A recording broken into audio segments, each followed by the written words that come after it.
ನಮಸ್ಕಾರ. ಎಷ್ಟೋ ಸತಿ ನೋಡಿದ್ದೀರಾ?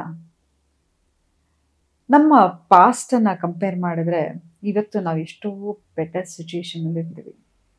ಆದರೆ ಪ್ರತಿ ಸತಿ ನಮಗೆ ಏನಾದರೂ ಕಷ್ಟ ಬಂದಾಗ ಅಬ್ಬಾ! ನನ್ನ ಜೀವನ ಹಿಂಗೆ ಆಗಬೇಕಾ? ನನಗೆ ಈ ಸಂಬಂಧ ಮುರಿಬೇಕಾ? ನನಗೆ ಯಾಕೆ ಹಿಂಗಾಗುತ್ತೆ? ನಾನೇ ಯಾಕೆ ಇಂಥ ಕೆಲಸ ಕಳ್ಕೊಂಡೆ? ನನಗೆ ಯಾಕೆ ಇಂಥ ಸಿಚುಯೇಷನ್‌ಲಿದೆ? ನನಗೆ ಯಾಕೆ ಎಲ್ಲರೂ ಹೀಗೆ ಮಾಡ್ತಾ ಇರ್ತಾರೆ ಅಂತ ನಮಗೆ ನಾವು ತುಂಬಾನೇ ಕ್ರಿಟಿಕ್ ಆಗಿ, ಕೆಟ್ಟದಾಗಿ ನಮಗೆ ನಾವು ಮಾತಾಡ್ಕೊತಾ ಹೋಗ್ತೀವಿ. ಆದರೆ ಒಂದು ವಿಷಯ ಗೊತ್ತಾ? ಪ್ರತಿಯೊಂದು ನಿಮ್ಮ ಜೀವನದಲ್ಲಿ ನಡೆಯೋದು ನಿಮ್ಮ ಭಾಗ್ಯಕ್ಕಾಗಿ. ನಾವು ಪಡ್ಕೊಂಡು ಬಂದಿರೋದು ಮತ್ತೆ ಅದನ್ನು ತಿದ್ದುವಂಥ ಶಕ್ತಿ ಕೂಡ ನಮಗಿದೆ.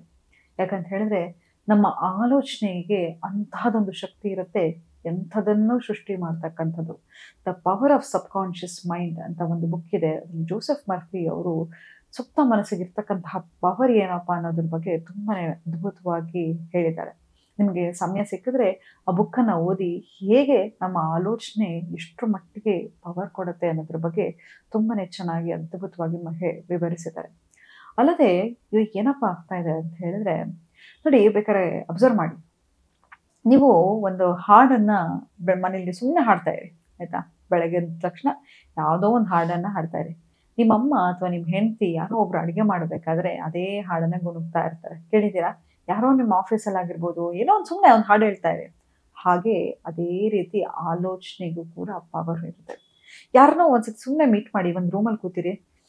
ಯಾಕೋಪ್ಪ ಬರುವಾಗ ಒಂಥರ ಏನೋ ಗೊತ್ತಿಲ್ಲ, ಕಾರಣನೇ ಇಲ್ಲ, ಒಂಥರ ಮನಸ್ಸು ವೀಕ್ ಆಗ್ತಾ ಇದೆ, ಏನೋ ಒಂಥರ ಇರಿಟೇಷನ್ ಆಗ್ತಾ ಇದೆ, ಸಿಟ್ಟು ಬರಂಗೆ ಆಗ್ತಾ ಇದೆ ಅಂತ ಅನ್ಸುತ್ತೆ. ಯಾಕಂತ ಹೇಳಿದ್ರೆ ಪ್ರತಿಯೊಬ್ಬರ ಮನಸ್ಥಿತಿ ಹೇಗಿದೆ ಅಂತ ಬಾಯಿ ಬಿಟ್ಟು ಹೇಳುವಂಥ ಪರಿಸ್ಥಿತಿನೇ ಇಲ್ಲ. ಈಗ ನಾನು ಏನಾದರೂ ನಿಮ್ಮ ಹತ್ರ ಸುಳ್ಳು ಹೇಳ್ತಾ ಇದ್ದೀನಿ ಅಂತ ಹೇಳಿದ್ರೆ ನಾನು ಬಾಯಿ ಬಿಟ್ಟು ಹೇಳಬೇಕಾಗಿಲ್ಲ, ನಿಮಗೆ ಗೊತ್ತಾಗ್ಬಿಡುತ್ತೆ. ಹಾಗಾಗಿ ಈಗ ಜನ ತುಂಬಾನೇ ಸ್ಮಾರ್ಟ್ ಆಗಿದ್ದಾರೆ. ಹಾಗಾಗಿ ನಿಮ್ಮ ಆಲೋಚನೆ ಏನಿರುತ್ತೋ ಅದು ನಿಮ್ಮ ವೈಬ್ರೇಷನ್ ಆಗುತ್ತೆ. ಅದು ನಿಮ್ಮ ರಿಯಾಲಿಟಿಯನ್ನು ಕ್ರಿಯೇಟ್ ಮಾಡ್ತಾ ಹೋಗುತ್ತೆ. ನೋಡಿ, ಸಕಾರಾತ್ಮಕ ಆಲೋಚನೆ, ನಕಾರಾತ್ಮಕ ಆಲೋಚನೆ ಅಂತ ನಾವೆಲ್ಲ ಮಾತಾಡ್ತಾನೆ ಇರ್ತೀವಿ. ಮೇಡಮ್ ನನಗೆ ಎಷ್ಟು ಪಾಸಿಟಿವ್ ಥಿಂಕ್ ಮಾಡ್ಬೇಕಂತೇನ್ರಿ, ಆದರೂ ಬರೀ ಮನಸ್ಸು ನೆಗೆಟಿವ್ಗೆ ಹೋಗುತ್ತೆ. ನಾನೇನೋ ಒಂದು ಆಗಬೇಕು ಅಂದ್ಕೊಳ್ತೀನಿ, ಅದು ಹಂಗಾಗಲ್ಲ, ಬೇರೆ ಏನೋ ಉಲ್ಟನೇ ಆಗುತ್ತೆ.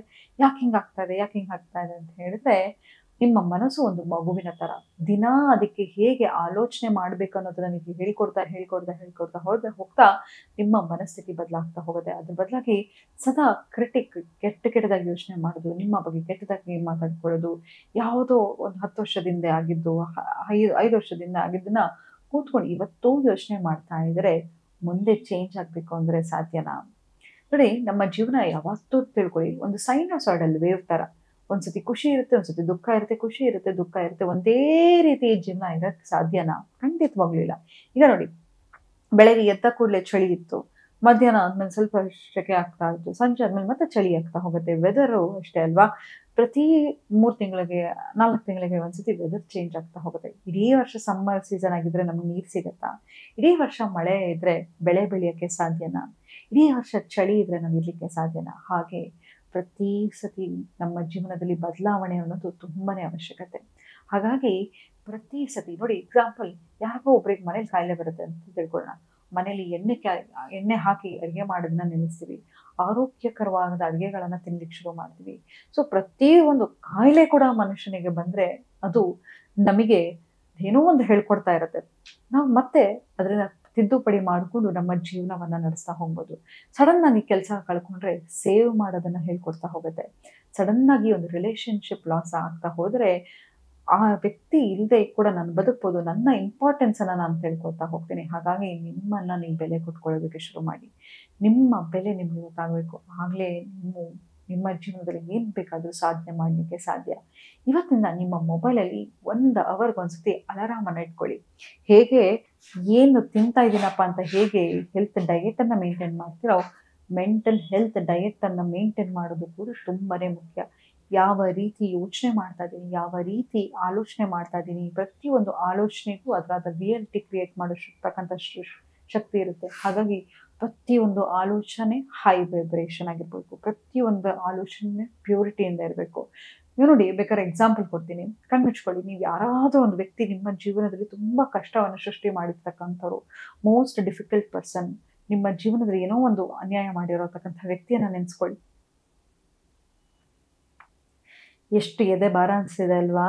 ಹಾಗೆ ಒಂದು ಯಾವುದಾದ್ರೂ ನಿಮ್ಮ ಇಷ್ಟ ದೇವತೆ ಆಗಿರ್ಬೋದು, ಯಾವುದೋ ಒಂದು ಶಕ್ತಿ ಆಗಿರ್ಬೋದು, ಒಂದು ವ್ಯಕ್ತಿ ಆಗಿರ್ಬೋದು, ಅವರನ್ನು ನೆನೆಸ್ಕೊಳ್ಳಿ.